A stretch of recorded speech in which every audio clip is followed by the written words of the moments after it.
Hi class, welcome to the final lecture. Today we're just going to briefly discuss the FE exam. So part of the reason that this class is required, aside from all of the wonderful real life benefits that you will be getting, is that most of the material you learned in this class will be fair game for the FE exam. So I just wanted to briefly discuss some of the test taking strategies and sort of what you can expect. So for those of you that don't know, the FE exam is the Fundamentals of Engineering exam.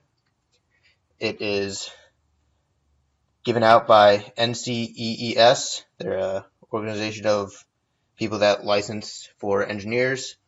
What you do is you need to pass it to get your engineering and training license, which most civil engineering companies require for you to get a job. And one of the topics that's going to be on it is engineering economics. So you can get more information on the exam itself and some of the content in the two links below. I'm going to move on. So some of the topics that are on the FE exam that relate to engineering economics: discounted cash flow, cost, analyses, and then uncertainty. Pretty much everything that we covered is fair game.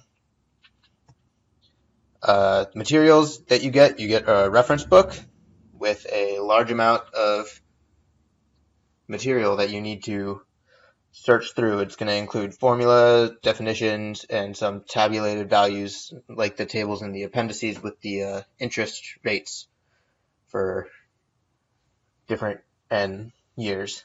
It might be in computer form by now. I don't know, but when I took it, I got a book. So here is an example of one of the tables that you'll get. So you can see that all of the equations will be given to you.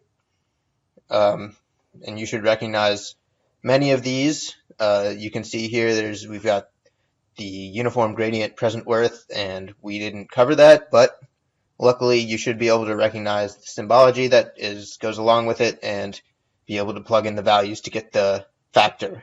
So if you have a general understanding of the system that we did to calculate these values, you should be able to transfer that to other values that you may not have been aware of or have gotten covered.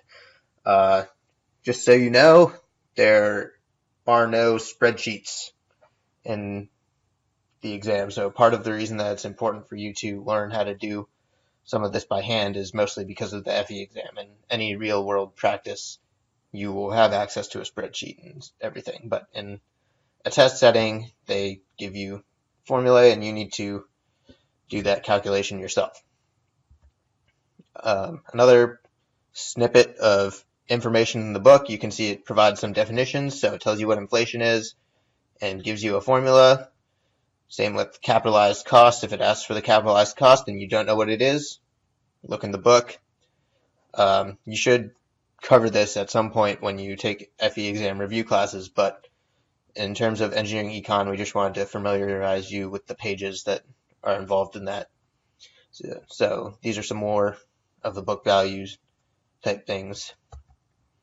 Factor table. So this is the appendix in the back of your book. They're going to give you the ones that you need, so you should be able to get it. If they ask you for an interest rate that is between two of the factor tables, you can interpolate the values between the two tables. So that's on you to figure out if that's necessary. Some general test taking strategies. It's going to pretty much be like many other standardized multiple choice tests that you take. So read carefully, determine what's being asked. That should be something that you do on every test. If you have time and it's applicable, I highly recommend you quickly sketch a cash flow diagram. That helps you visualize the problem. Obviously, eliminate answers that are clearly wrong before working on the problem. If you can eliminate most of the choices, you may not need to actually do some of the math involved. It is a multiple choice test, if I didn't mention that before, so general multiple choice test taking strategy is highly recommended. If you don't know something, you can always check the reference manual. You should learn more about the strategy for taking this test later, though, and what to do if you don't know something and when it's appropriate to guess and when it isn't. And also, you can always try using the trial and error method for your answers if you have time, or you can plug in the answer and solve for something else and see if it fits based on the choices given to you. So it's not terribly difficult, but it will be a long test. So let's go through a few sample questions. This is the type of question that I got this from a book, so it's going to be the exact type of question that you could see on the FE exam. So $5,000 is put into an empty savings account at a nominal interest rate of 5%. No other contributions are made into the account. With monthly compounding interest, approximately how much interest will be earned after 5 years. So a few of the things you need to realize: interest rate's 5%, but it compounds monthly, so you need to be able to figure out what the interest rate is with that 5%, with the monthly compounding. And it also asks you how much interest will have been earned, not how much money you will have. So that's why all these values are below $5,000, otherwise you would have made money. So we calculate the interest rate per month, divided by 12, right? 12 months in a year, and 5 years multiplied by 12, so that's how many months we have. And then we plug it into the formula, and then subtract the $5,000 because we just want to know how much interest was made. So we come at $1,418. And it said approximately, so we choose answer D. Pretty simple. Another sample question: permanent mineral rights on a parcel of land are purchased for an initial lump sum payment of $100,000. Profits from mining activities are $12,000 each year, and those profits are expected to continue indefinitely. The interest rate on the initial investment is most closely what?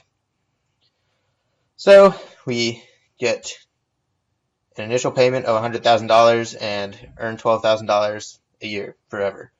So if you remember, P is equal to A over I for continual annuities. So we plug $100,000 is equal to $12,000 divided by I, solve for I. So I is equal to A divided by P, which is 12%. Pretty simple. These questions should not be very time consuming. They're very basic questions that should be quick to calculate once you figure out what you're trying to do.